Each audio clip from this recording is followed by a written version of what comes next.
কারখানার কিংবা মাঠের কাজ করা শ্রমিকদের নির্ধারিত কর্মঘণ্টা ও মজুরি থাকলেও অনলাইনে কাজ করা কোটি মানুষের জন্য এখনও নেই নির্দিষ্ট কর্মঘণ্টা, নেই কোনো আইনি অধিকার। পর্দার আড়ালে এমন এক বিশাল শ্রমবাজার তৈরি হচ্ছে যেখানে কাজ থাকলেও নেই কোনো সুরক্ষা। তার মধ্যে মরার ওপর খাড়ার ঘা হয়ে তাদের কাজের পরিধি কমিয়ে দিচ্ছে কৃত্রিম বুদ্ধিমত্তা।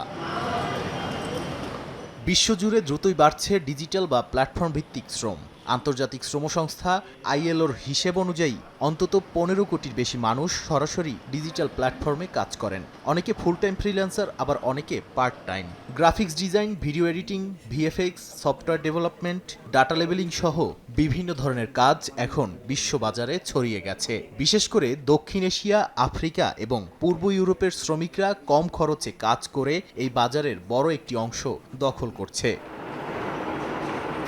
অথচ এই খাতে কর্মরতদের নেই কোনো নির্দিষ্ট কর্মঘণ্টা। কাজ পাওয়ার জন্য অনেক ফ্রিল্যান্সারকে দীর্ঘ সময় থাকতে হয় অনলাইনেই। অনেকেই দিনে 10 থেকে 16 ঘন্টা পর্যন্ত কাজ করেন বা কাজের অপেক্ষায় থাকেন, কারণ প্ল্যাটফর্মে সক্রিয় না থাকলে কাজ পাওয়ার সুযোগ কমে যায়। তাই কাজ আর ব্যক্তিগত জীবনের মধ্যে কোনো স্পষ্ট সীমা থাকে না। তাদের মজুরি নিয়েও আছে নানা অনিশ্চয়তা।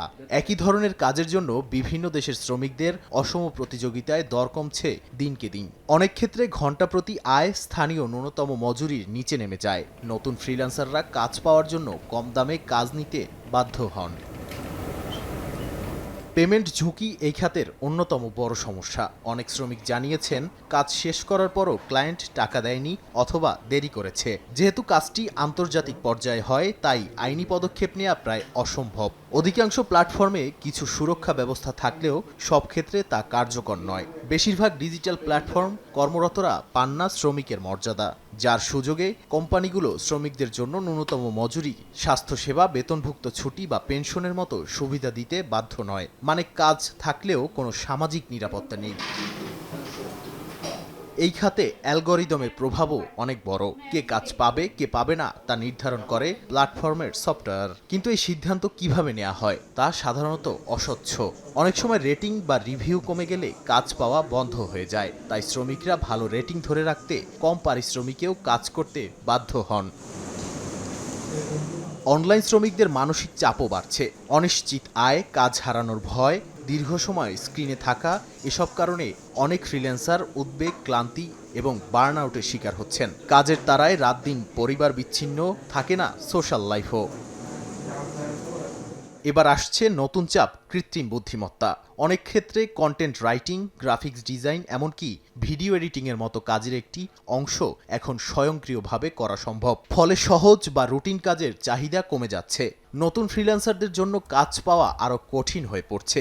একই সঙ্গে ক্লায়েন্টরা কম খরচে দ্রুত কাজ চাওয়ায় পারিশ্রমিকের ওপরও চাপ বাড়ছে। তবে এর উল্টো দিকও আছে। যারা কৃত্রিম বুদ্ধিমত্তা ব্যবহার করতে পারছেন, তারা কম সময়ে বেশি কাজ শেষ করতে পারছেন। নতুন ধরনের কাজ তৈরি হচ্ছে, যেমন এআই টুল পরিচালনা, ডাটা ট্রেনিং, প্রম্পট লেখা বা কন্টেন্ট যাচাই। অর্থাৎ দক্ষতা বাড়াতে পারলে এই প্রযুক্তি সুযোগও তৈরি করছে। এখন প্রশ্ন উঠছে, বিশ্ব কি কোনো পদক্ষেপ নিয়েছে? এই খাত নিয়ে আলোচনা চলমান থাকলেও বাস্তব পরিবর্তন এখনও সীমিত। আন্তর্জাতিক শ্রম সংস্থা ডিজিটাল প্ল্যাটফর্ম শ্রমিকদের জন্য আন্তর্জাতিক নীতিমালা তৈরির কাজ করছে। ইউরোপের কিছু দেশ প্ল্যাটফর্ম শ্রমিকদের কর্মচারী হিসেবে স্বীকৃতি দেওয়ার উদ্যোগ নিয়েছে, যাতে তারা ন্যূনতম মজুরি ও সামাজিক সুরক্ষা পায়। কিছু দেশে গিগ শ্রমিকরা ইউনিয়ন গঠন করে অধিকার আদায়ের চেষ্টা করছে। তবে বিশ্বব্যাপী এখনও বেশিরভাগ অনলাইন শ্রমিক আইনগত সুরক্ষার বাইরে। ডিজিটাল অর্থনীতি আজ বিশ্বকে এগিয়ে নিচ্ছে, আর তার পেছনে কাজ করছে এই অনলাইন শ্রমিকরাই। কিন্তু তাদের জন্য এখনও নেই নিশ্চিত ভবিষ্যৎ, নেই মৌলিক সুরক্ষা।